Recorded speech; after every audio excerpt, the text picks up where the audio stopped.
Is everyone getting the stage? Yes, sir. Yes, sir. Okay. Economic equivalence.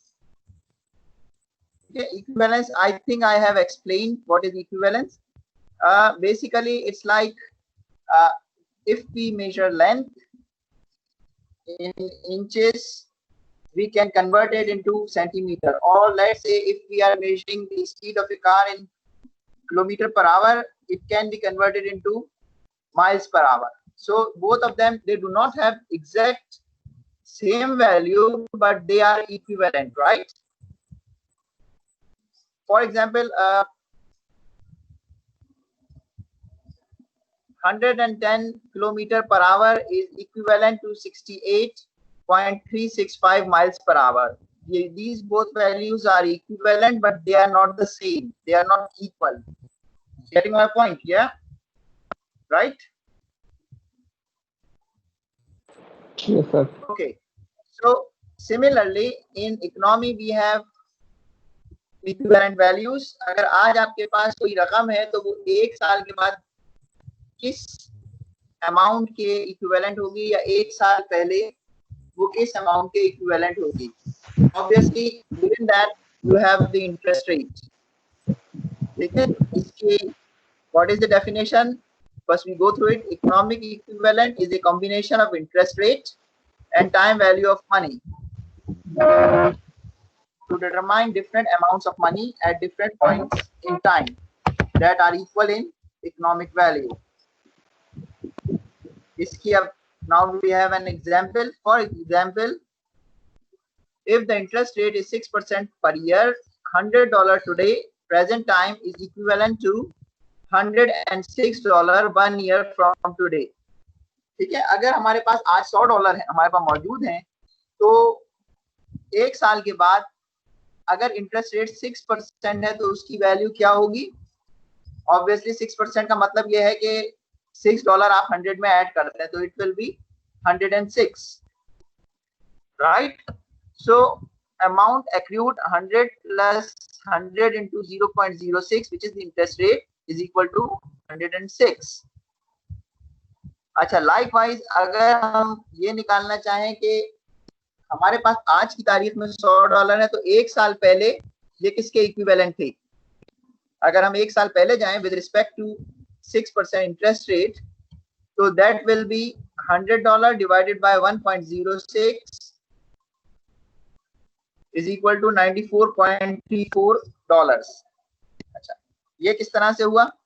क्योंकि अगर एक साल पहले $94.34 हमारे पास होते तो according to the interest rate which is 6%, आज वो बढ़ के $100 के बराबर हो जाते. ठीक है, यहाँ पे दो वैल्यूज दोनों इंटरेस्ट रेट कैलकुलेट किए हुए. $6 divided by 100 is equal to 6% and 5.66 divided by 94.34 is equal to 6%. Is everyone getting this? ये बात समझ में आई? जी सर. ठीक है. Now we move on. अब अगर हम इसको ग्राफिकल रिप्रेजेंटेशन में शो करें, शायद ये इलस्ट्रेशन थोड़ा सा कॉन्सेप्ट क्लियर कर सके. Right, on the y-axis we have amount 94.34, 100 and obviously इससे ऊपर $106 होगी. On the x-axis we have last year which is represented by -1, present year which is now 0 and next year which is +1 on the time domain. ठीक है, तो अगर हम present पे खड़े हुए हैं now, what we have $100. Now, if we go to the next year, it will become $106. यहाँ लिखा हुआ नहीं है, but according to the 6% per year, अगर इस जगह हम कैलकुलेट करेंगे तो it will be $106. और अगर हम एक साल पीछे चले जाएं from now, तो it will be 94.34. अच्छा, अब हम यहाँ पे 6% के हिसाब से इंटरेस्ट भी गिवन है. अगर हम लास्ट ईयर से बात करें तो इंटरेस्ट विल बी $5.66. अगर हम प्रेजेंट से नेक्स्ट ईयर की बात करें तो interest will be $6. According to the 6%। ये दोनों इंटरेस्ट रेट सेम है 6%। ठीक है, ये ग्राफ समझ में आ गया सबके? सर ये Yes, इंटरेस्ट रेट भी अगर ये इक्विवेलेंट जोर से बोलो बेटा, मुझे आवाज नहीं आई तुम्हारी। सर ये इंटरेस्ट रेट भी इक्विवेलेंट हो रहा है ना उस वक्त की अमाउंट के हिसाब से? interest rate is not equivalent, it's equal, it's the same. Interest rate is the same, it remains constant. The amount of value 94.34 last year, $100 this year, and $106 for the next year. These amounts are equivalent. Sir interest rate तो equivalent नहीं हुआ ना तो exact? Sir interest rate तो 6 तो नहीं है ना सर, वो तो 5.66 है। 5.66 है और फिर नेक्स्ट अमाउंट ईयर में जाके 6 हो रहा है ना इंटरेस्ट रेट। ये देखो, इससे पहले वाले value $6 is the interest divided by capital. Interest rate क्या है हमारे पास? 6%।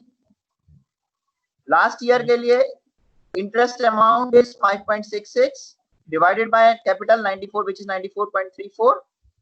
Okay It is equal to 6%. Given in So सवाल में गिवन है। interest rate is the same. It remains constant. Interest rate vary नहीं करता है, amount vary करती है। अब जो amount vary कर रही है, ठीक है, ये interest rate समझ में आया? अब ये जो amount vary कर रही है from 94 to 100, 100 to 106, ठीक है, इस जगह पे 106 है ऊपर for the next year। तो ये तीनों अमाउंट जो हैं they are equivalent।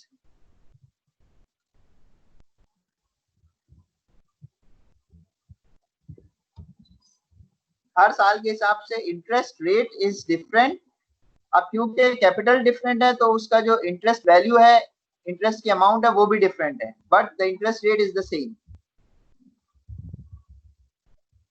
So equivalent amount के लिए like I said before in the definition, अब हम दोबारा definition एक दफा देख लें इसकी। equivalent, economic equivalent is a combination of interest rate and time value of money to determine the different amounts of money at different points in time that are equal in economic value. For example, दोबारा हम graph पे आते हैं। अगर तुम एक साल पहले 1 लीटर पेट्रोल 94.34 का खरीदते थे, तो ठीक एक साल के बाद वही 1 लीटर पेट्रोल तुम्हें $100 का मिल रहा है। और अगर तुम अगले साल खरीदने जाओगे तो वो जो 1 लीटर पेट्रोल है वो $100 का नहीं मिलेगा, बल्कि $106 का मिलेगा, provided the 6% rate is the same. सही सर। ठीक है, अब क्लियर हो गई बात? This is very conceptual question. ये बेसिक क्वेश्चन है, but we need to go through it. तो एक दफा इसको रीड कर लो, करना बहुत आसान है। Example 1.12, page number same 20, page number 20, 1.12। Calculator अपने पास रख लो, या मोबाइल का कैलकुलेटर भी यूज कर सकते हैं।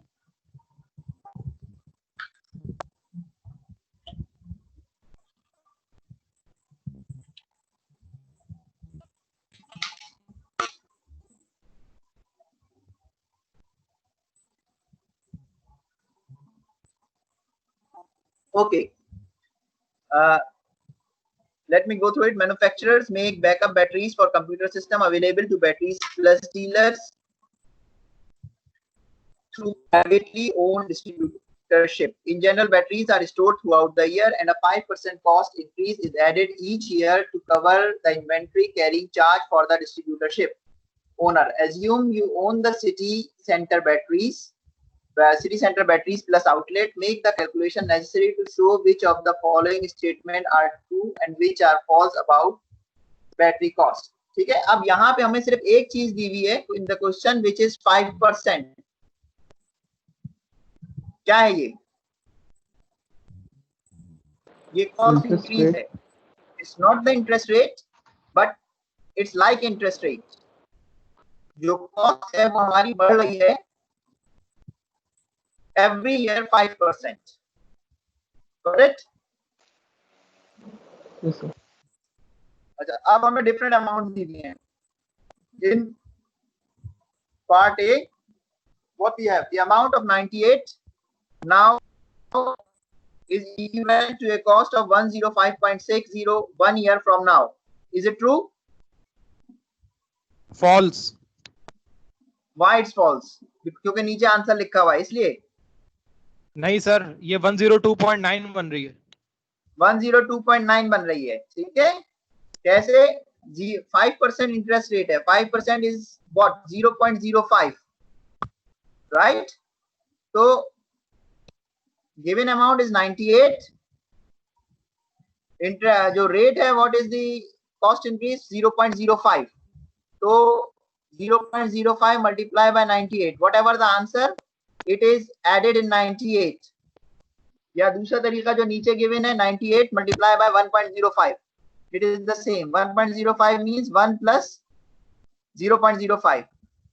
तो ये 105 के बराबर नहीं है एक साल के बाद, तो दिस इज फॉल्स. अच्छा, next question. A truck battery cost 200 1 year ago is equivalent to 205. Is it true? No, sir. No sir, 200. This is also not true. अगर एक साल के बाद बात करें तो 200 मल्टीप्लाई, ये क्या है? 200 1 year ago is equivalent to 205. अब चाहे तो हम इसको क्या करें कि 200 को मल्टीप्लाई कर दे 105 से.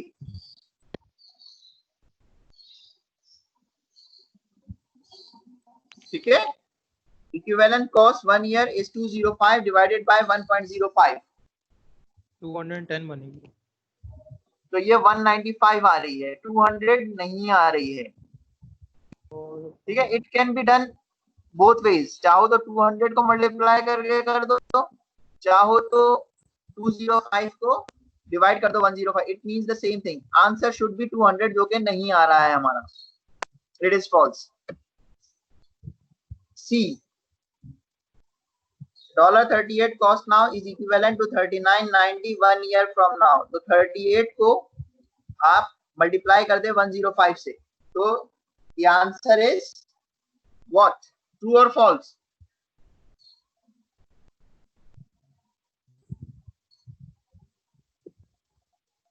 हाँ भाई, ट्रू है फॉल्स है? ट्रू है. ट्रू है. ठीक है, next. 300 cost now is equivalent to 2887.14 1 year earlier. तो अब क्या करें? 300 को 3000 को 1.05 से मल्टीप्लाई कर देंगे. 3000 cost now is equivalent to, अच्छा, 1 year earlier. इसको अगेन आप डिवाइड करेंगे, चाहे इसको डिवाइड कर दो या 2887.14 को मल्टीप्लाई कर दो, whatever is suitable to you. So the answer is 3031.5, which is not equivalent to 3000. So again it's false. False. Last one. The carrying charge accumulated in 1 year on an investment of 20,000 worth of batteries is 1,000. 5% हमारे cost increase है, investment 20,000 है, और answer should be 1,000. 1000. So this is true. 20,000 multiplied by 0.05, which is the rate, is equal to 1,000. So this is true. Sir D part एक दफा दोबारा बताइएगा. D या E? Sir, E part. E part. अच्छा, यहाँ पे हमारी इन्वेस्टमेंट है 20,000 की. ठीक है, एक साल पहले तुमने इन्वेस्टमेंट की 20,000 की, और इसका जो इस पे जो चार्ज आ रहा है, जो एक्यूमुलेट हो रहा है कॉस्ट, वो एक साल में कितनी है with respect to the 5% increase. ठीक है, तो 20,000 हम जो हमारा गिवन रेट था उससे मल्टीप्लाई कर देंगे. So the answer should be 1,000. तो यहाँ पे क्या हो रहा है 20,000 multiply by 0.05 is equal to 1,000. तो it's equal. So it's true.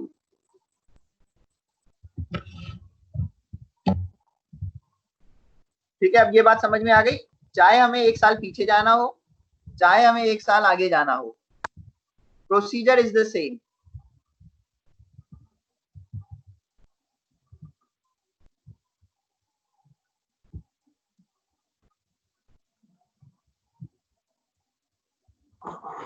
Comparison of alternative cash flow series requires the use of equivalence to determine when the series are economically equivalent or if one is economically preferable to another. The key to the analysis are the interest rate and the timing of the cash flow. Okay, so now we have a difficult question, example 1.13, page number 21. Please go through it and try to solve it. Share हो रही है ये? If not, then नहीं हो open रही the sir, book, share page नहीं हो number. रही। सर जोर नहीं से है, बोलो शेयर बेटा। नहीं है, अभी हो गई, तो अभी हो book गई। खोल लो. Yes sir, uh Open the गया। book. Open the book, आ गया page sir। number 21.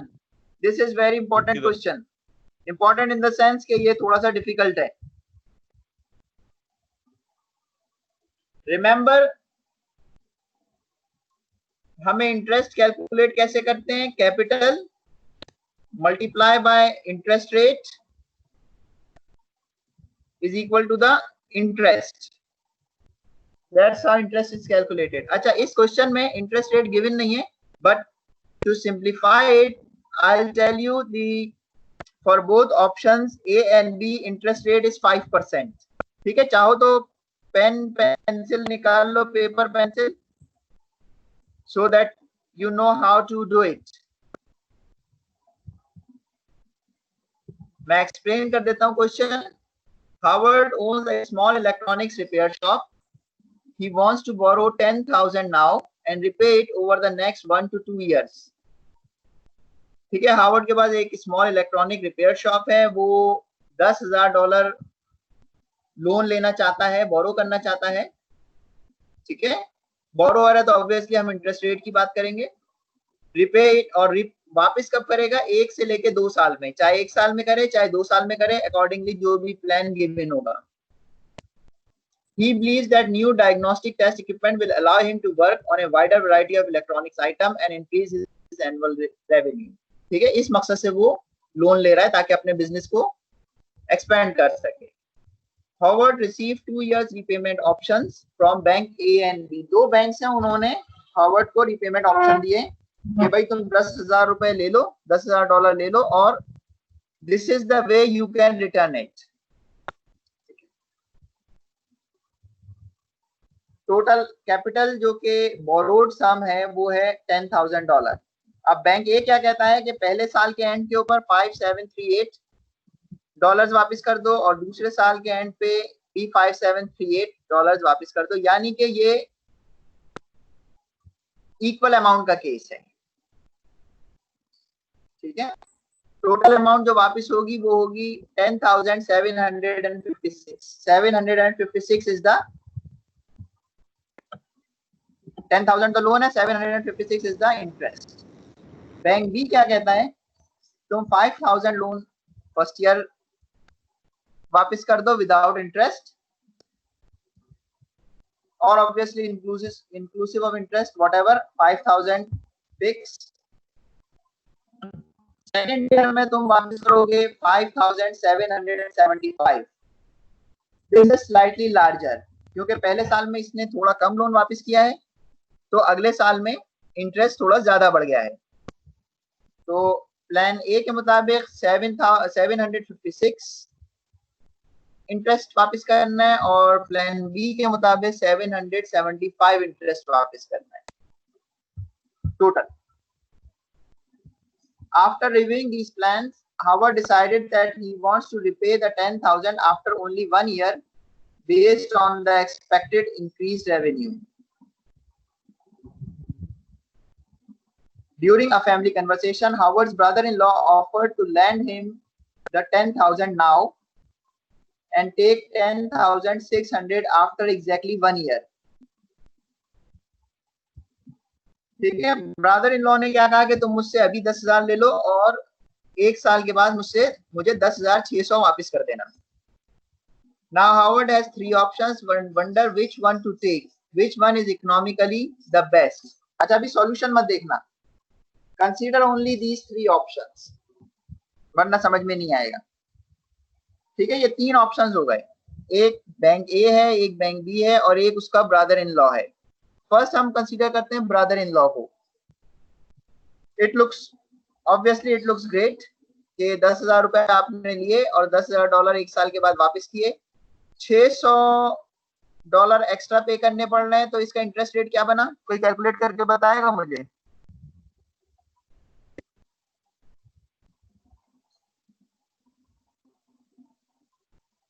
कितने का sir? For the brother in law case 10,600 वापस करने हैं, तो इंटरेस्ट कितना हुआ? 600. 0.06. 0.06 से क्या मतलब हुआ? Yes, sir. है 6%. 6%. Very good. मुझे आवाज आई किसी की? 6%. 6%. तो ब्रदर इन लॉ का जो ऑप्शन है, it looks great initially but the interest rate is greater than bank A and bank B, plus ये 1 साल में वापस करना है. तो this option is not very suitable. Okay, right. Interest rate भी ज्यादा है और टाइम लिमिट भी कम है. अब बैंक ए और बैंक बी पे आ जाएंगे. इन दोनों का इंटरेस्ट रेट 5% है. अब 5% किस तरह से? कॉपी पेंसिल है ना सबके पास?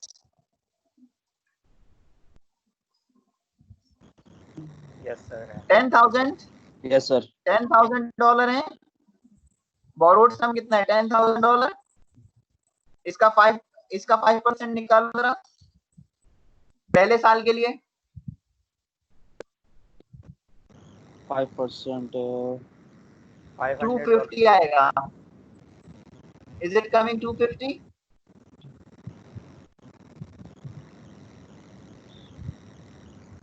ये लिख लो वरना भूल जाओगे. ठीक है सर, बैंक बी के पहले साल का आ रहा है 250. कितना आ रहा है? 250 आ रहा है. जी सर 10,000 को 0.05 से मल्टीप्लाई करेंगे. हाँ, कितना आ रहा है बेटा? तो 500 आ रहा है सर, और बैंक बी के पहले साल का आ रहा है 250. एक मैं भी करता हूँ, तुम लोग भी करो. 5,000 के हिसाब से 250 आएगा. 10,000 के हिसाब से नहीं, 500. 5,000 के हिसाब से नहीं लगेगा. पूरे लोन पे लगेगा भाई. 10,000 के लोन हिसाब से कितना फिर है? 500 है. 500 आ रहा है. ठीक है, सही है. 500 इज फाइन. अब ये जो 500 है, ये ऐड कर दो 10,000 में. कर दिया ऐड? 10,500 हो गया. सर इसमें 3.7% आ रहा है तकरीबन. 10,500 हो गया. Yes, sir. ठीक है. अब ये 10,500 पहले साल के एंड पे आपके पास ये अमाउंट है. अब इसमें से आपने कितनी वापस करनी है? एक साल में सर 5,378. 0.05 को भी भूल जाओ, वो और कॉम्प्लिकेशन कर देगा. Answer is 5122. जब तुम ये पे कर दोगे 5378, तो तुम्हारे पास रिमेनिंग क्या बचेगी? 5122. बेटा ये बहुत try to focus on this. ये समझ में नहीं आएगा ना. 5122. ठीक है, पहले साल के एंड पे रिमेनिंग अमाउंट क्या बनी हमारी? 5122. Yes sir. अब ये जो 5122 है, इसको इस पर भी इंटरेस्ट रेट लगेगा अगले साल के लिए फॉर द सेकेंड ईयर. वो भी हमें कैलकुलेट कर लेते हैं 0.05 से. ये बना 256. इसको ऐड कर दो, जो रिमेनिंग अमाउंट बची थी हमारी 5122. ठीक है, आर वी लॉस्ट? Yes, 5378 हो गए हम लोग नहीं गए? 5378.1 सर 5378 बन रहा है। 5378 बन रहा है ना, ऊपर वाला भी 5378, Yes. नीचे वाला भी 5378। जिसकी नहीं समझ में आया मैं दोबारा रिपीट कर देता हूं ताकि ये समझ जाओ। पहले हमने क्या किया, 10,000 पे इंटरेस्ट रेट लगाया 0.05, तो 500 आंसर आया। ठीक है, अब उस 500 को 10,000 में ऐड किया तो 10,500। उस 10,500 में से हम ये फर्स्ट अमाउंट जो है माइनस कर देंगे eight the end of first year, क्योंकि हम ये पे बैक कर चुके 5378। तो हमारे पास क्या अमाउंट बची, 5122।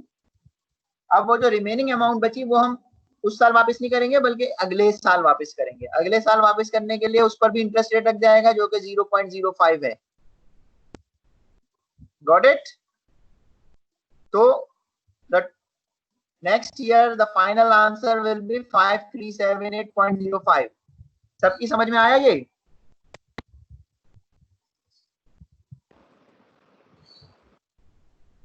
ठीक है।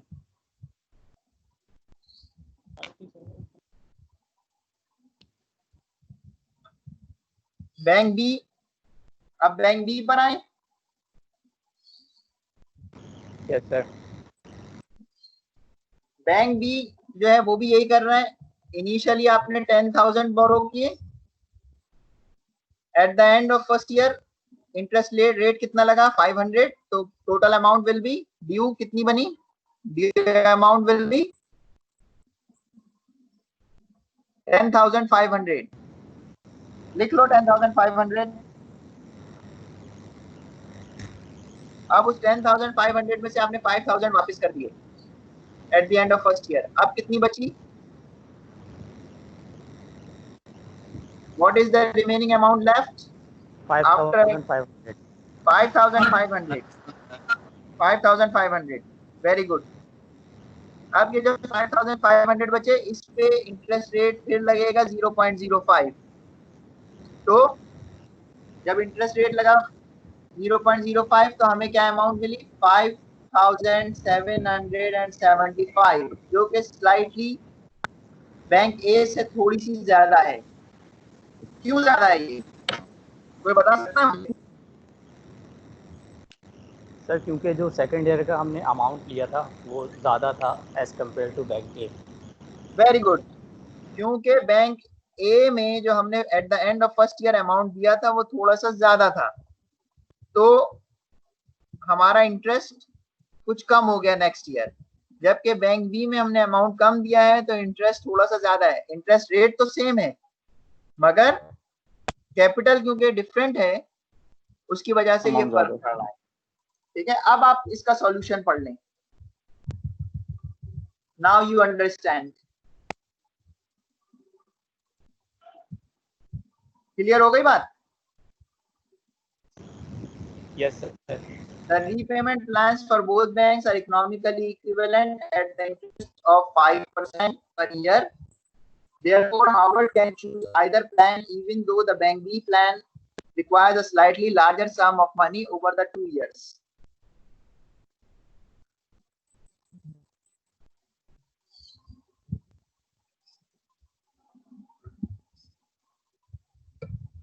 अच्छा, ब्रदर इन लॉ का क्या है? The brother in law repayment plan requires a total of $600 in interest 1 year later plus the principal of 10,000, which makes the interest rate 6% per year. Given the two 5% per year options from the banks, this 6% plan should not be chosen, so it is not economically better than the other two. ये क्यों बेहतर नहीं है? क्योंकि इसमें time limit कम है और interest rate ज्यादा है। Even though the sum of money repaid is smaller, the timing of the cash flows and the interest rate makes it less desirable. The point here is that cash flows themselves or their sums cannot be relied upon as the primary basis for an economic decision. The interest rate, timing, and economic equivalence must be considered. ठीक है, that's how we make economic decisions. Okay, now we move on to simple and compound interest. ठीक है, जैसे slide upload हो जाए सबके पास, let me know. I think page 21, same page, simple and compound interest.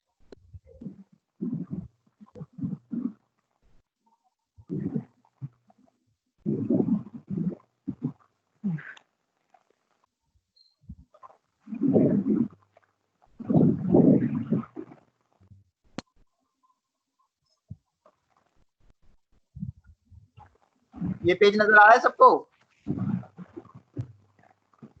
Yes, sir. Yes, Good. sir.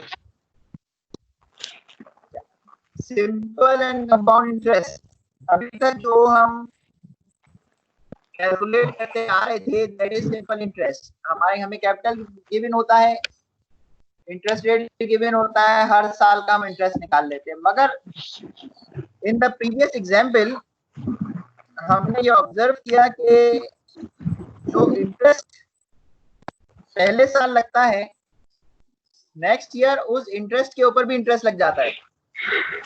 That's what we observe in the previous example. ऐसा ही था? Yes, sir. अगर 5% इंटरेस्ट पहले साल लगा तो अगले साल जो इंटरेस्ट अमाउंट एक्यूमुलेट हुई है उस पर भी इंटरेस्ट लग जाएगा. तो this is called compound interest. ठीक है, वो इंटरेस्ट जो कि इंटरेस्ट के ऊपर एक्रूड होता है, हासिल होता है, that is the compound interest. The term interest, interest period and interest rate are useful in calculating equivalent sums of money for one interest period in the past and one period in the future.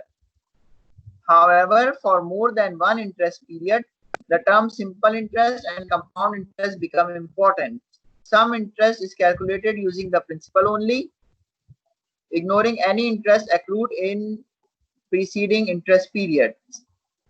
The total simple interest over several periods is computed as simple interest is equal to principal amount, number of periods and interest rate. So I is equal to P and I. P क्या है आपका, capital है या principal है? N क्या चीज है, number of period, 1 साल, 2 साल, 5 साल. एंड I क्या चीज है, इंटरेस्ट रेट या rate of return, where I is the amount of interest earned or paid and the interest rate I is expressed in decimal form. ठीक है, इसमें कभी भी परसेंटेज में नहीं रखेंगे, हमेशा डेसिमल फॉर्म में रखेंगे. Okay, we have another example. This is a simple example. Example 1.14. Go through it.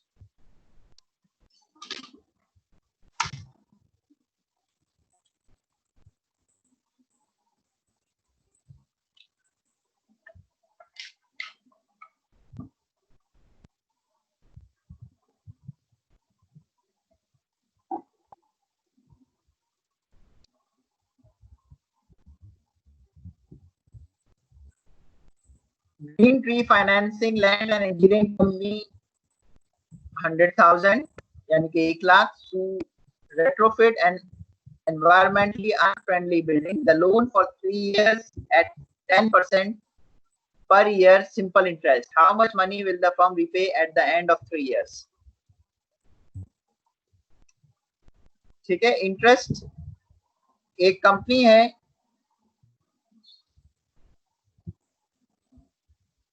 Green tea financing, उसने एक इंजीनियरिंग कंपनी को $100,000 दिए हैं फॉर रेट्रोफिटिंग. लोन क्या है, 3 साल के लिए है, 10% इंटरेस्ट रेट है और टोटल हमें 3 साल का कैलकुलेट करके बताना है. ठीक है, अब सिंपल इंटरेस्ट में आप हर साल का अलग कैलकुलेट कर लें और उसको सम कर लें, या तीनों साल का एक साथ कर लें, it means the same thing. Interest पर ईयर कितना है, 100,000 multiply by 10% 0.10 is equal to 10,000. Total interest rate, अब चाहो तो इनको 3 दफा ऐड कर लो या 3 से मल्टीप्लाई कर दो for the number years. Total interest is equal to 100,000 into 3 into 0.10, यानी कि तीनों सालों का सम हो गया है या ऐड हो गया है, विच इज 30,000। अब टोटल अमाउंट ड्यू क्या है at the end of 3 years period. इन दोनों चीजों को एक्सप्लेन करना जरूरी है। 30,000 क्या है? इंटरेस्ट 3 साल का। 10,000 क्या है? 10,000 क्या है? इंटरेस्ट पर ईयर, हर साल का 10,000, 3 साल का कितना हुआ? 30,000। अब हमें उस कंपनी को वापस कितना देना है? 100,000 जो कि हमने इनिशियली लिया था वो, और 3 साल का इंटरेस्ट 30,000। तो टोटल क्या बना हमारा? 130,000। The interest accrued in the first year and in the second year does not earn interest. The interest due each year is 10,000, calculated only on the 100,000 loan principal. अब यहाँ पे एक बात की गई है, the interest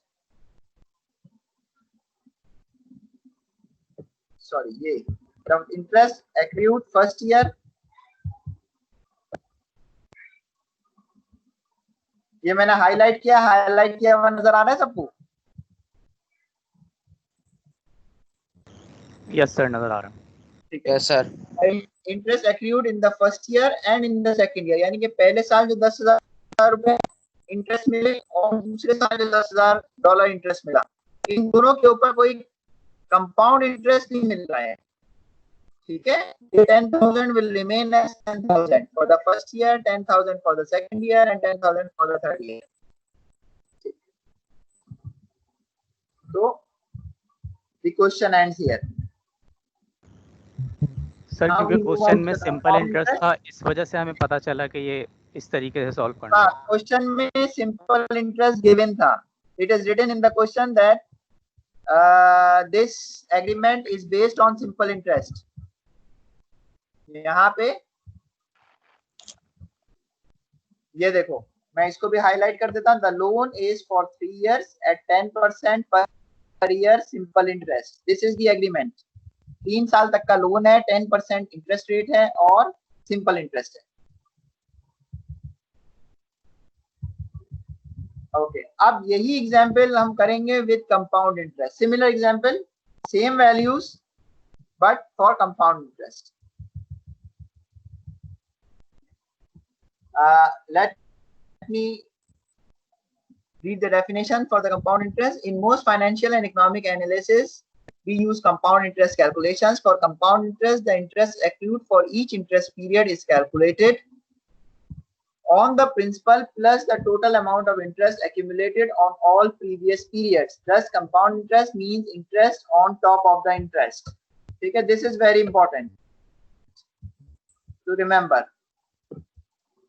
Compound interest क्या है? Interest accrued for each interest period is calculated on the principal plus the total amount of interest accumulated in all previous period. इसमें जो जब आप इंटरेस्ट कैलकुलेट करेंगे तो सिर्फ प्रिंसिपल पे नहीं करेंगे बल्कि उन तमाम इंटरेस्ट पर भी करेंगे जो कि प्रीवियस पीरियड में एक्यूमुलेट हुआ है या एक्रूड हुआ है। Thus, compound interest means interest on top of the interest. ये वो इंटरेस्ट है जो कि कैपिटल पर भी है और इंटरेस्ट पर भी है।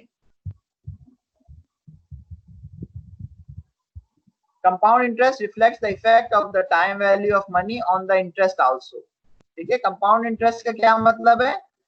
ये इंटरेस्ट की भी टाइम वैल्यू ऑफ मनी है। कैपिटल की तो है, जो इंटरेस्ट है उसकी भी टाइम वैल्यू ऑफ मनी है। कैसे कैलकुलेट करेंगे हम? Compound interest is equal to principal plus all accrued interest into interest rate, यानी कि जो इंटरेस्ट रेट लगेगा वो प्रिंसिपल पे भी लगेगा और जो प्रीवियस इंटरेस्ट है उस पर भी लगेगा। ठीक है, this is the mathematical expression for that.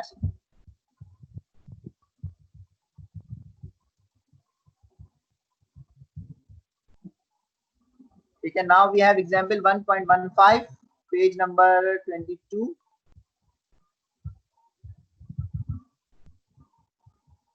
Page number 22.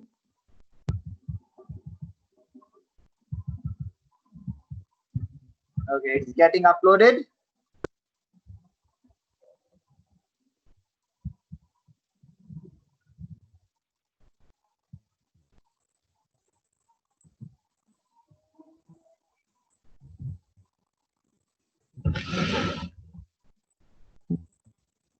Right. Assume an engineering company borrows 100,000 at 10% per year compound interest and will pay the principal and all the interest after 3 years. ठीक है, जो भी interest rate है like previous question, हमें eight the end of the period 3 years period पे करना है. So same amount we have here, 100,000. Interest rate is also same 10%, and the interest period is for 3 years. Compute the annual interest and total amount due after 3 years. Graph the interest and total owed for each year and compare with the previous example that involved simple interest. ठीक है,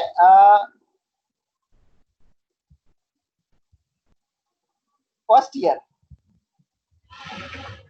year का तो हम इसमें year by year हम calculate करेंगे. First year का हम वैसे ही कैलकुलेट करेंगे जैसे कि सिंपल इंटरेस्ट का करते हैं. इंटरेस्ट ईयर 1, पहले साल का इंटरेस्ट क्या हुआ, 100,000 मल्टीप्लाई बाय 10%, तो ये कितना बना, 10,000. Like previous question. Total due year eight the end of year 1, total due at the end of year 1 कितना हुआ, 100,000 plus 10,000, 110,000. Are we all following this? यहाँ समझ में आ रही है ये बात? Yes sir.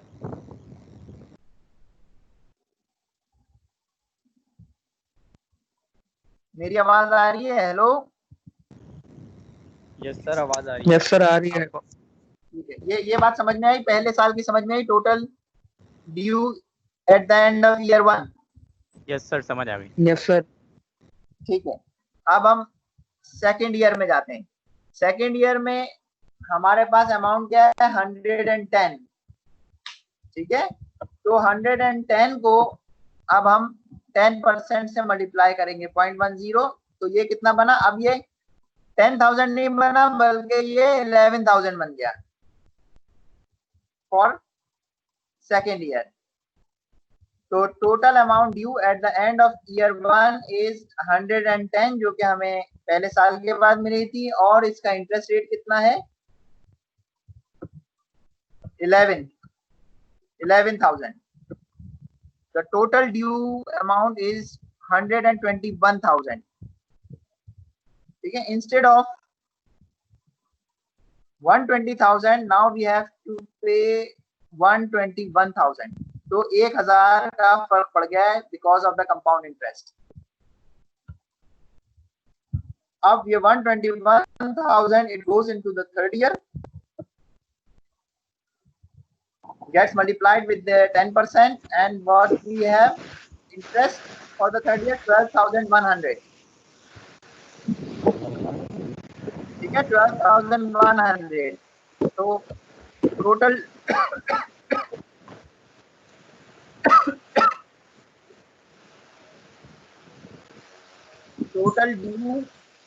total amount due at the end of third year is 121 plus 1210. तो ये टोटल अमाउंट बनी 133,100 डॉलर्स. ठीक है, तो कितना फर्क आया कंपाउंड इंटरेस्ट की वजह से overall as compare to the simple example, simple interest 3,100.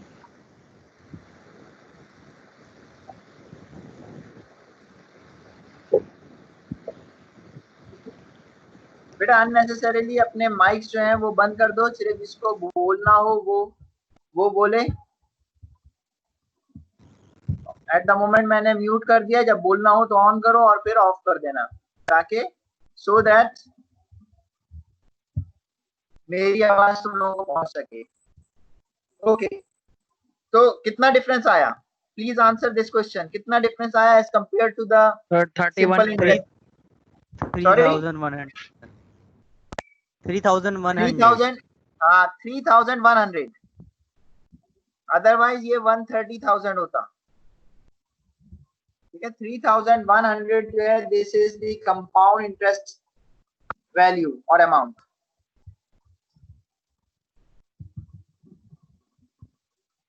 Right. The repayment amount requires no payment until year 3 when all interest and the principal, a total of 133,100 are due.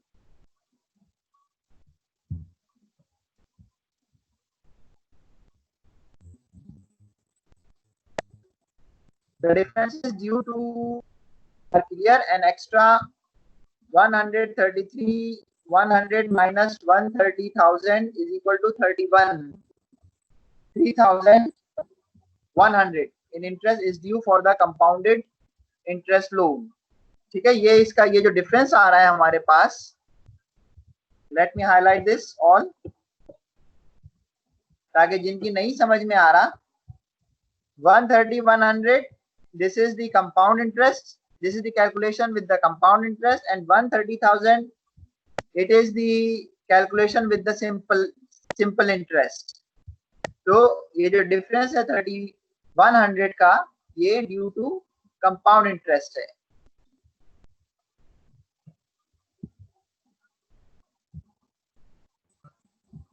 Note that while simple interest due each year is constant, the compounded interest due grows geometrically. Due to this geometric growth of compound interest, the difference between simple and compound interest accumulation increases rapidly as the time frame increases.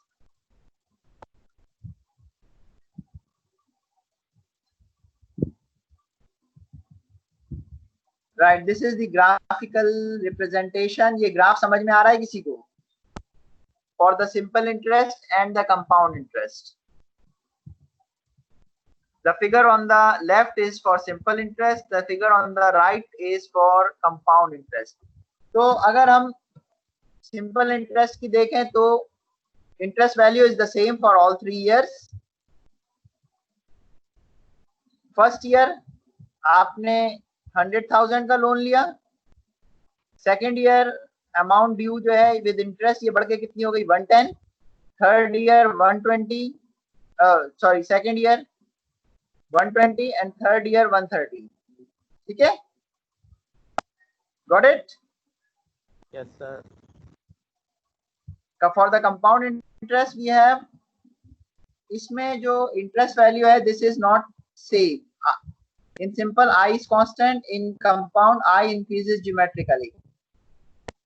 First year, at present or 0 year, you have taken 100,000 loan. First year interest rate is 10,000 and the amount due is 110.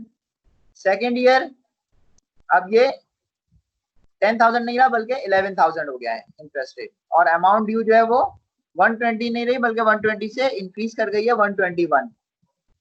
Third year ये 11 नहीं रहा बल्कि 12,000 से भी increase कर गया है जैसे हमने कैलकुलेशन में किया, और अमाउंट ड्यू जो है वो 130 नहीं है बल्कि 133 से एक्सीड कर गई है. राइट, ये समझ में आ गई? This is simple. जो हमने कैलकुलेशन की थी वो ग्राफिकल फॉर्म में यहाँ पे रिप्रेजेंट है, and it's a kind of cash flow diagram. ये सिर्फ ग्राफ नहीं है बल्कि ये एक किस्म की कैश फ्लो डायग्राम की है.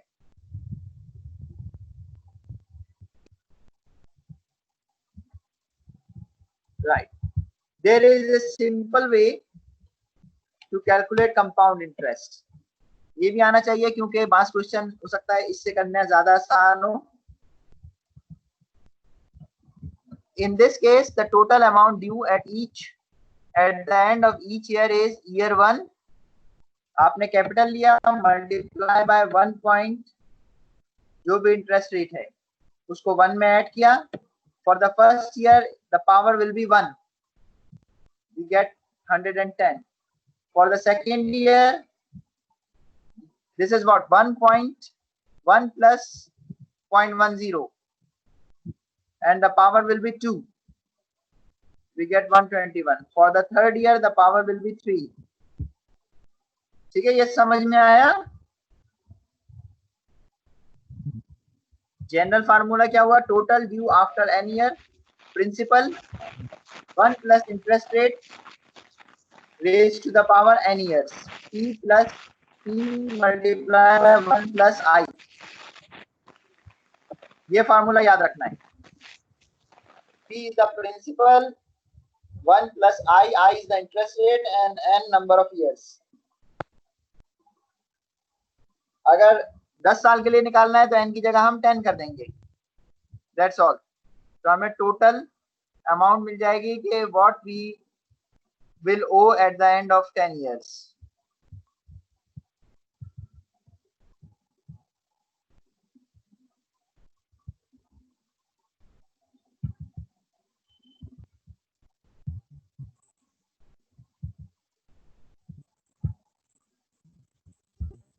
We can combine the concept of interest rate, compound interest, and equivalence to demonstrate that different loan repayments plans may be equivalent, but differ substantially in amounts paid from one year to another and in the total repayment amount. This also shows that there are many ways to take into account the time value of money. Right now we have a very difficult example, 1.16, page number 24. Check this out.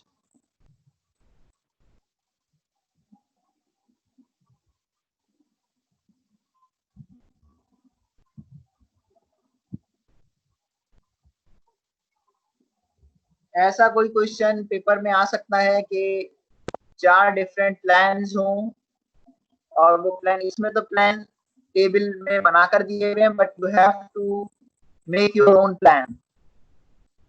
Interest rate given हो different plans का, या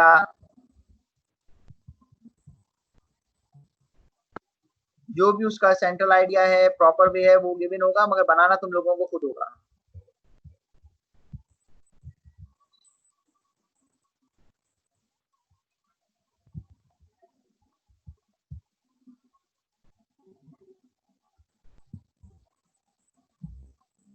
वो through होगा इससे.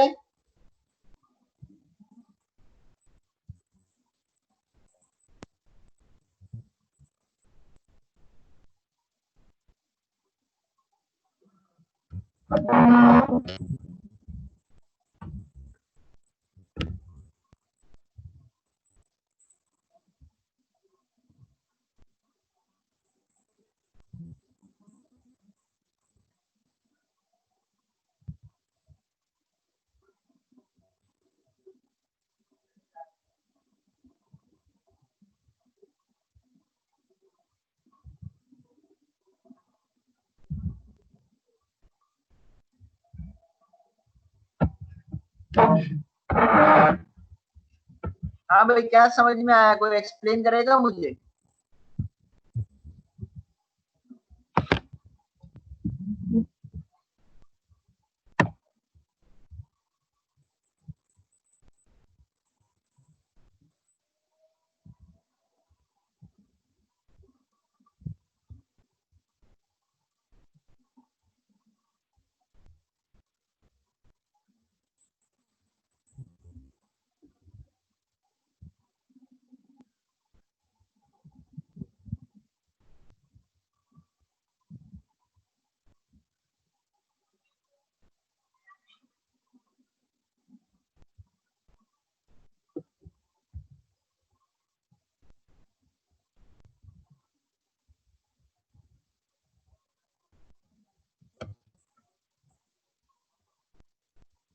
क्या एक एक के नाम लेकर पूछना पड़ेगा?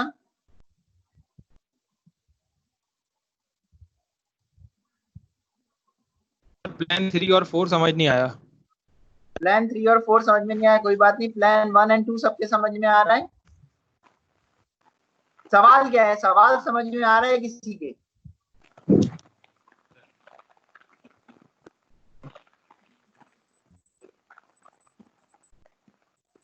ये नजर आ रहा है।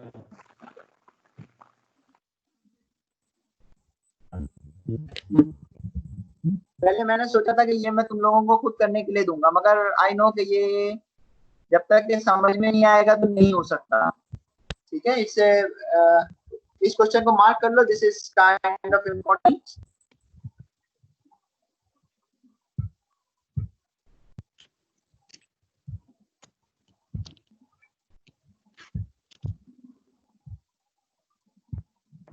ओके, सो मेरा ख्याल है किसी की भी समझ में नहीं आ रहा।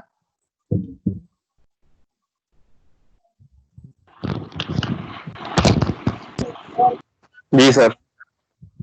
नहीं समझ में आ रहा। प्लान 3 और 4 रिपीट कर दो। No sir. ओके, मैं ये नहीं कह रहा कि मुझे प्लान एक्सप्लेन करो, मुझे क्वेश्चन समझा दो, इसमें कहा क्या जा रहा है। प्लान तो मैं एक्सप्लेन कर दूंगा।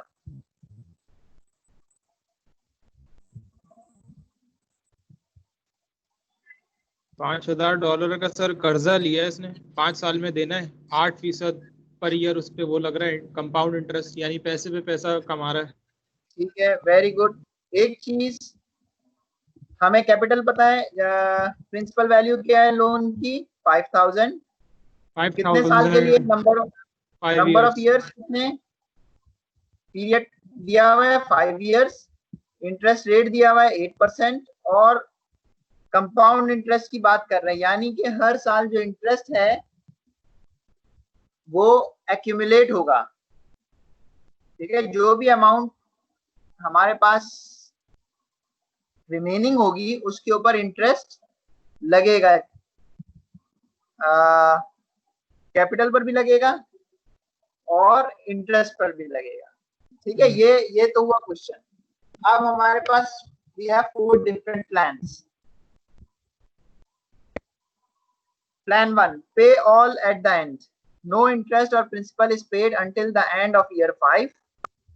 Interest accumulates each year on the total of principal and all accrued interest. Plan 1 क्या है? They try to focus it. What is the plan 1? Plan 1 ये है कि हम ना तो इंटरेस्ट देंगे ना तो प्रिंसिपल अमाउंट में से कुछ वापस करेंगे। कब तक? जब तक के 5 साल पूरे नहीं हो जाते। तो हर साल 8% के हिसाब से इंटरेस्ट लगता रहेगा। पहले साल इंटरेस्ट लगेगा 8%, अगले साल उस इंटरेस्ट पे इंटरेस्ट लगेगा, तीसरे साल फिर मजीद कंपाउंड इंटरेस्ट लगेगा, यहाँ तक के 5 साल एक लमसम अमाउंट तैयार हो जाएगी, वो हम 5वें साल वापस कर देंगे। Right? Plan 2, interest annually, principal repaid at end. The accrued interest is paid each year and the entire principal is repaid at the end of year 5. दूसरा ये है कि हम हर साल जो है वो सिर्फ इंटरेस्ट पे कर दें, जो हमारी रीपेमेंट होगी वो उस अमाउंट की होगी जो कि इंटरेस्ट के बराबर है। जो हर साल इंटरेस्ट लगेगा 8%, वो हम हर साल के आखिर में वापस कर देंगे। जो प्रिंसिपल अमाउंट है वो हम 5 साल के बाद, प्रिंसिपल अमाउंट कितनी है हमारी? 5,000, वो हम पूरे 5 साल के बाद ही देंगे। ठीक है, ये हुआ plan 2। Plan 3, pay interest and portion of principal annually. हम इंटरेस्ट का कुछ पोर्शन देंगे और जो प्रिंसिपल अमाउंट है लेट्स से उसमें से एक हिस्सा दे देंगे। कितना दे देंगे?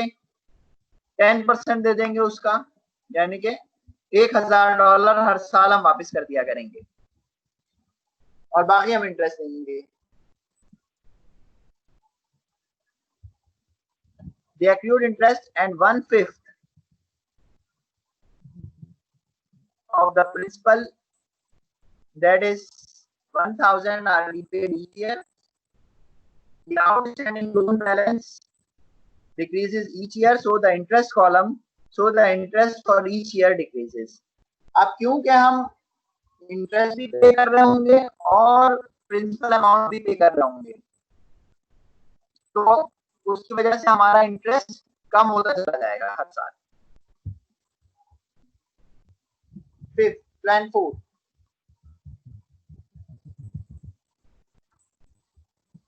pay equal amount of interest and principal. Equal amount are made each year with a portion going toward principal repayment and the remainder covering the accrued interest. अब पे प्लान 4 ये है कि हम हर साल एक इक्वल अमाउंट पे करेंगे, जो भी सूटेबली बैंक तय करेगा कि भाई ये अमाउंट पे करनी है, वो एक फिक्स किस्त होगी, वो हम पे कर दिया करेंगे व्हाटएवर। उसमें सर तो प्लान 3 और प्लान 4 एक बात नहीं हो गई? क्या चीज? प्लान 3 और प्लान 4 तकरीबन एक ही बात नहीं, है। एक बात नहीं हो गई। उसमें ये फर्क ये है कि प्लान 3 में अमाउंट अलग अलग होंगी हर साल की, और प्लान 4 में अमाउंट जो है वो सेम होंगी। जैसे कि फिक्स करेगा, फिक्स होगी, जैसे कि तुम गाड़ी लीज कराते हो, ठीक है, तो तुम्हें हर महीने 20,000 रुपए ही देने होते हैं, चाहे जी कम ज्यादा कुछ भी हो, ठीक है। शुरू में तुम्हारी अमाउंट ज्यादा होती है तो 20,000 देते हो, आखिर में तुम्हारी अमाउंट कम रह जाती है जब भी तुम 20,000 ही दे रहे होते हो। It's like that.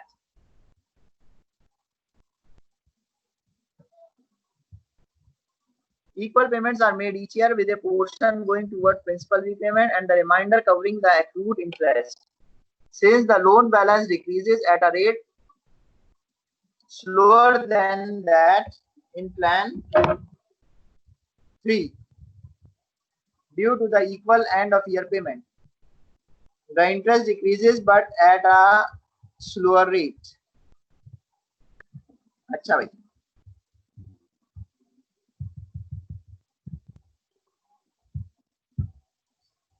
Plan 1, focus on plan 1।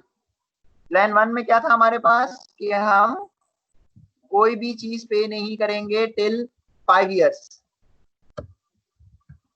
पहला कॉलम इंटरेस्ट ओड, 8% के हिसाब से हमारी अमाउंट क्या है, टोटल ओड। हमने इंटरेस्ट कैपिटल कितना लिया है, principal amount is 5,000। Interest rate 8% के हिसाब से कितना हुआ, 400। तो पहले साल के एंड पे कितनी अमाउंट बनी, 5,400, राइट। अगले साल जो इंटरेस्ट लगेगा इस 5,400 पे लगेगा, 5,000 पे नहीं लगेगा बल्कि 5,400 पे लगेगा। तो वो कितना बना, 432।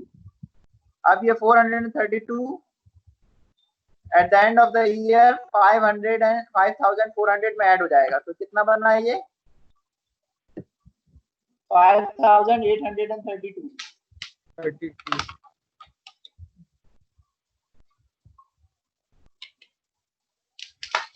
ये समझ में आया?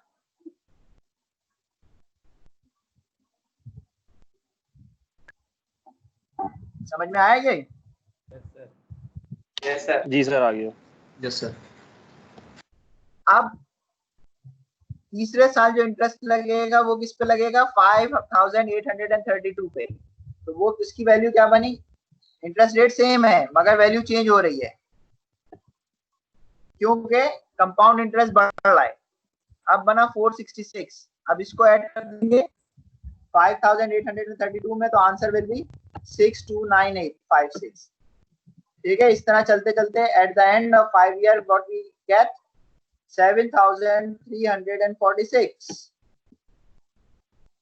This is the end of year payment. ये हमें पे करनी है 7,346, ये हम पे कर देंगे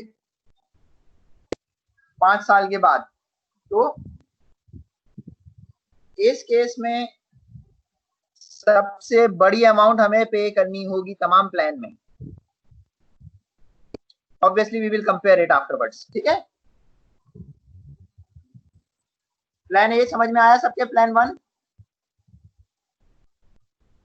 यस सर। जी सर, आ गया। नहीं आया तो please ask the question, I repeat that, क्योंकि ये सबसे आसान है। अब हम नेक्स्ट प्लान 2 की तरफ जाते हैं।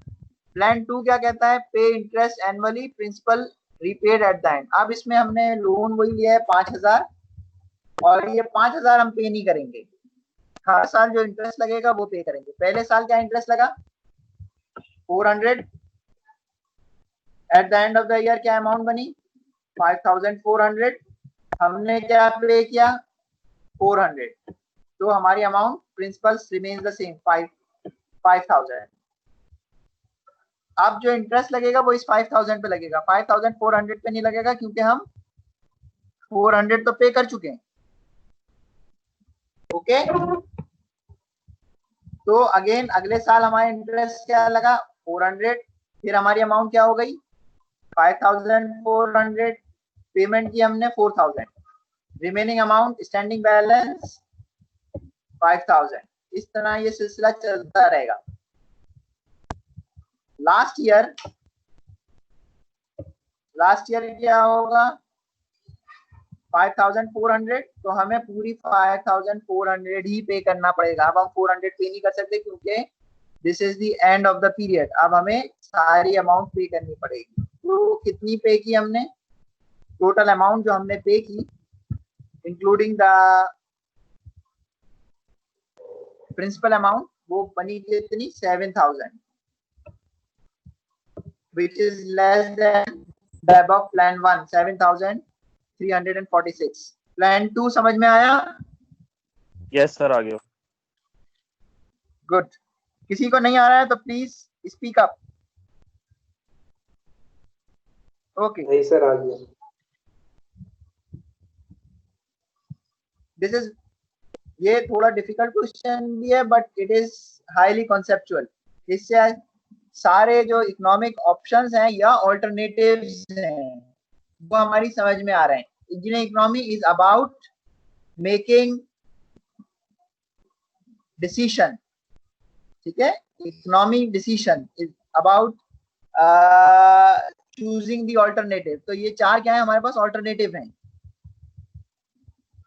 अब हम आते हैं प्लान 3 की तरफ। Okay, plan number 3। प्लान 3 क्या कह रहा है कि हम इंटरेस्ट भी पे करेंगे और हर साल प्रिंसिपल अमाउंट में से 1000 पे कर देंगे, which is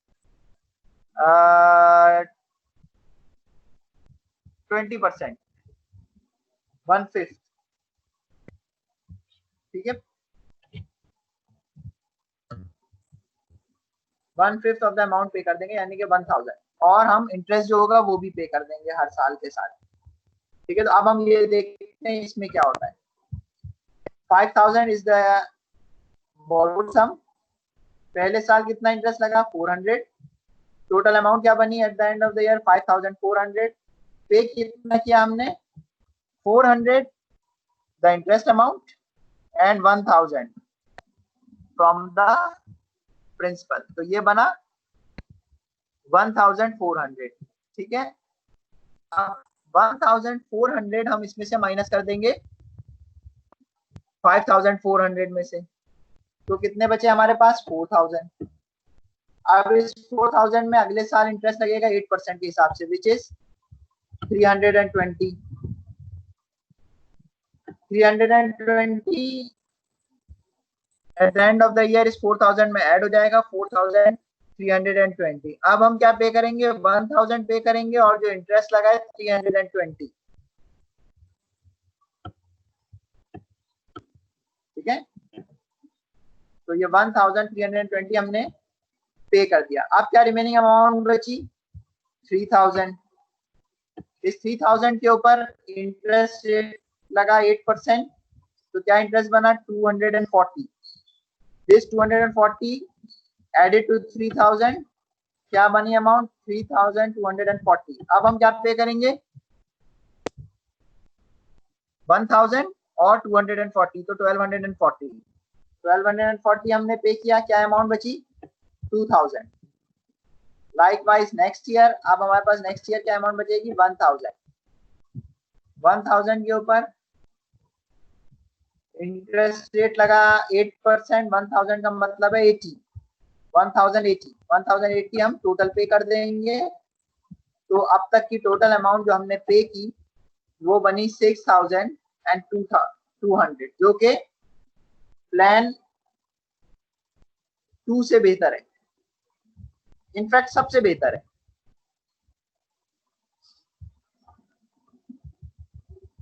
but obviously this is not very feasible, क्योंकि हर साल वैल्यू चेंज हो रही है। We have to calculate it every year. Amount is good but values are different. Plan 4 is similar to plan 3। इसके अंदर हम इंटरेस्ट भी पे कर रहे हैं और प्रिंसिपल अमाउंट में से भी कुछ वैल्यू पे कर रहे हैं, ठीक है। But the good thing about this plan is कि जो वैल्यू है जो कि हमें इंस्टॉलमेंट पे करनी है वो सेम वैल्यू की है। प्लान 4 नजर आ रहा है सबको? Yes sir. जी सर आ रहा। प्लान 4 देखते हैं। इनिशियली हमारे पास 5000 है, उसके ऊपर 8% लगा तो 400 interest. Total amount due is 5400। 5400 में से हमने कितनी पे की? 1252.28, ठीक है। ये अमाउंट ऑब्वियसली हम किस तरह से कैलकुलेट कर सकते हैं? इसको कैलकुलेट करने का एक तरीका कार है जो कि ऑब्वियसली अभी हम उससे नहीं गुजरे। 1200 स्लाइड तो कोई शो नहीं हो रही। स्लाइड शो नहीं हो रही? ओके, सर, पेज आपकी नंबर तस्वीर 24 निकाल लो बेटा बुक का। अब आ गई सर, अब आ पेज गई। नंबर 24।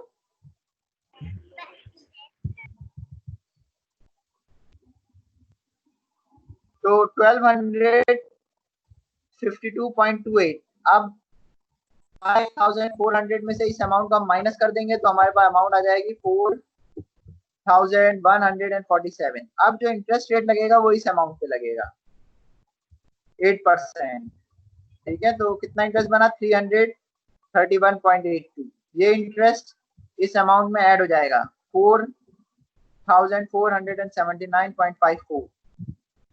अगेन हम यही सेम अमाउंट जो हमने पहले पे की थी अभी वही पे करेंगे, 1252।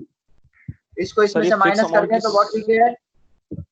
3227। हाँ बोलो बेटा। सर ये फिक्स अमाउंट जो आपने ली है वो किस तरह से ली है? उसको कैलकुलेट करने का तरीका है मगर इट्स नॉट नाउ। अभी हम उसकी डिटेल में नहीं जा सकते। Okay sir. उसको हम फॉर्मूले से कैलकुलेट करते हैं।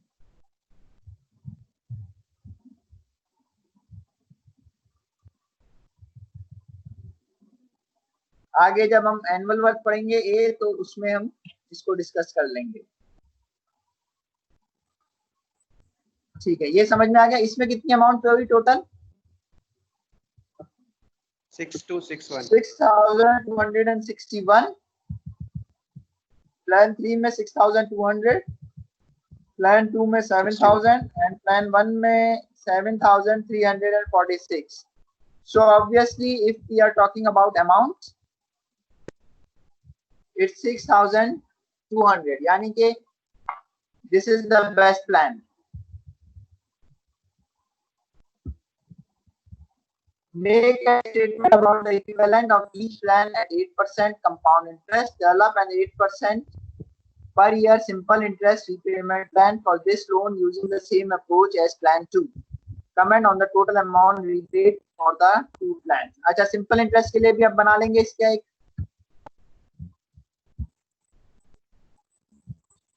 टाइम खत्म होने वाला है, मैं तुम लोगों की अटेंडेंस ले लूं पहले। तुम लोग गो थ्रू हो इस सॉल्यूशन से।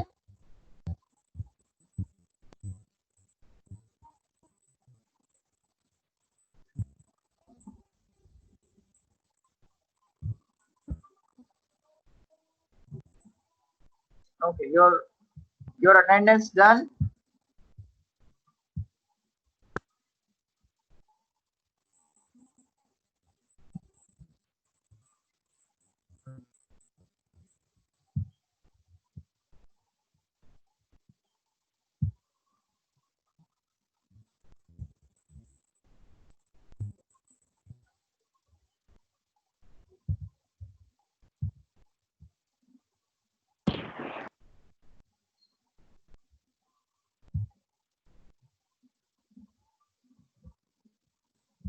What is the date today? 11. Yes, sir. 11, sir. 11,000. हाँ भैया, सॉल्यूशन समझ में आ गया? सर थोड़ा रिपीट कीजिएगा। राइट, चारों प्लान तो समझ में आ गए।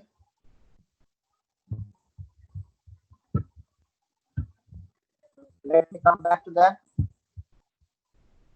The amount of the annual repayment are different for each repayment schedule, and the total amount repaid for most plans are different, even though each repayment plan requires exactly 5 years. The difference in the total amount repaid can be explained by the time value of money and by the partial repayment of principal prior to year 5.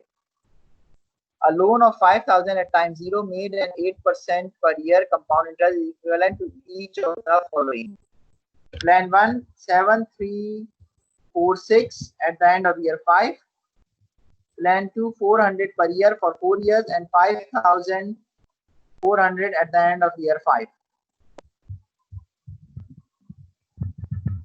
Decreasing payment of interest and partial principal in year 1, 1,400 through 51080.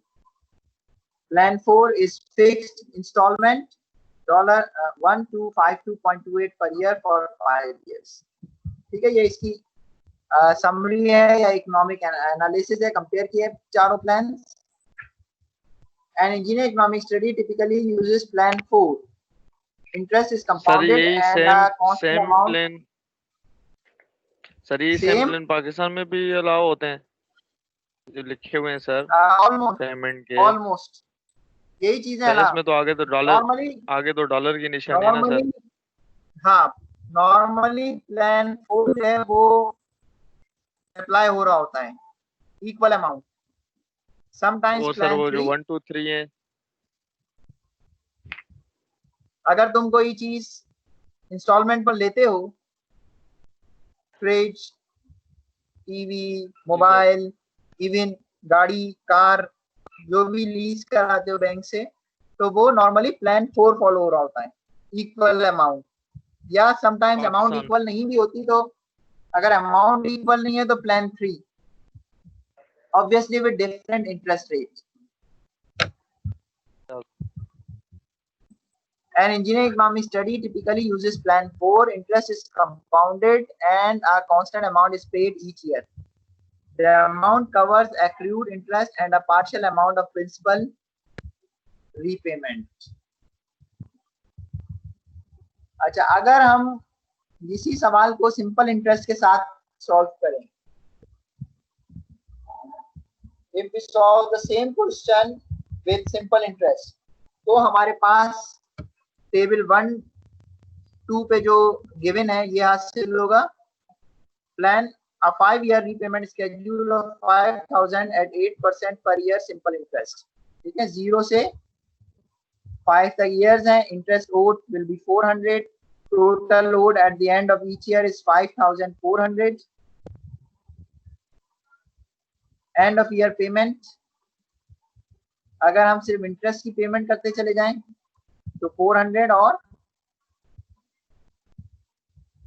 at the end of 5th year 5,400, so which is equal to $7,000. This is equivalent to plan 2. In fact, the same.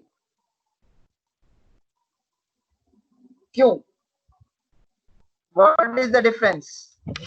कोई मुझे explain कर सकता है यहाँ पे? This is the last thing.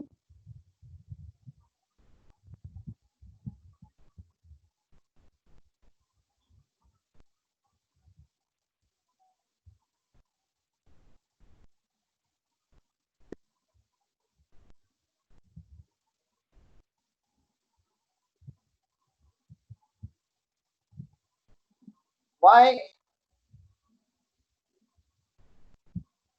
this is the same as plan 2, जबकि plan 2 जो है वो कंपाउंड इंटरेस्ट के लिए था और this is for simple interest. So what's the difference? What is the understanding? Quickly answer this question.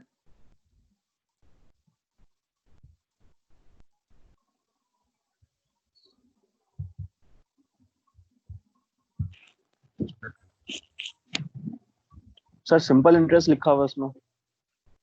ये तो सिंपल इंटरेस्ट है, सही, मगर तो उसी प्लान तरह से that is for compound interest. So they are the same. So what is the similarity? Difference mean what is the similarity? Why they are same?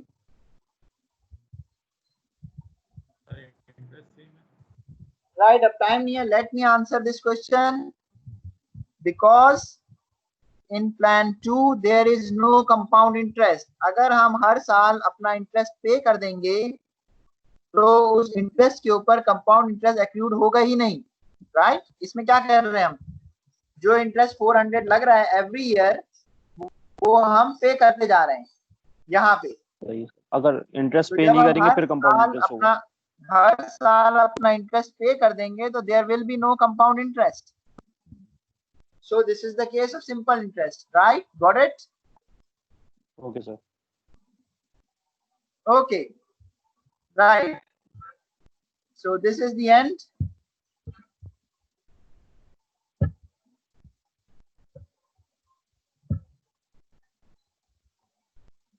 So everyone, thank you class. One thing, I have send you the message on the group as well. तुम लोग जब class ले रहे हो तो you should be log into your VLE account so that your online attendance will be registered. Okay? चाहे class के वक्त हो जाओ चाहे अटेंडेंस मौजूद होगी। बस सर मॉड्यूल को खोल के देखना है। मौजूद होगी वहाँ पे सर। हाँ, मॉड्यूल को अटेंडेंस क्लिक मौजूद करना है। होगी। जैसे इंजीनियरिंग इकोनॉमी की क्लास है तो you go to the engineering economy and click it. अच्छा सर, क्लिक करके बस छोड़ दें? बस क्लिक करके छोड़ दो, ऑनलाइन रहो।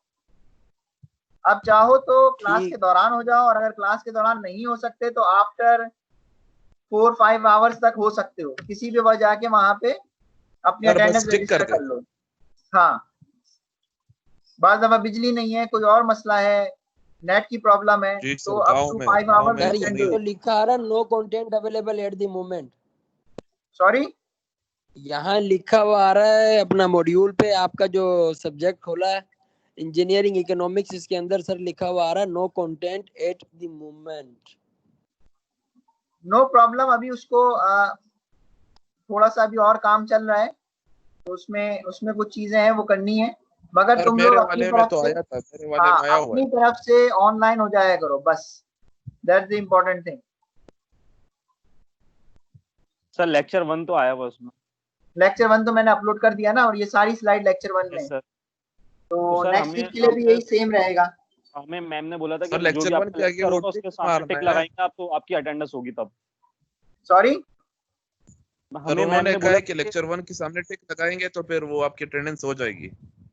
अच्छा, ओके, मुझे इसका आइडिया नहीं है। सर टिक लगा दिया सर। आइडिया नहीं है मुझे, सिर्फ क्लिक करने का ही था, but anyway whatever instructions are, follow those instructions. बाकी एक अटेंडेंस तो यहाँ से मेरे पास भी आ रही है, 3 से, तो ये भी मेरे पास होती है। It will be uploaded. Sir तो फिर सही। सॉरी, क्या कह रहे हो सैदल खान? मैंने कहा सर चलो ठीक है, फिर इस तरह सही है सर। Thank you sir. चलो, ओके, थैंक यू। कोई क्वेश्चन है तो पूछ लो। नहीं sir, no question. Times up. Time is. Any question please ask.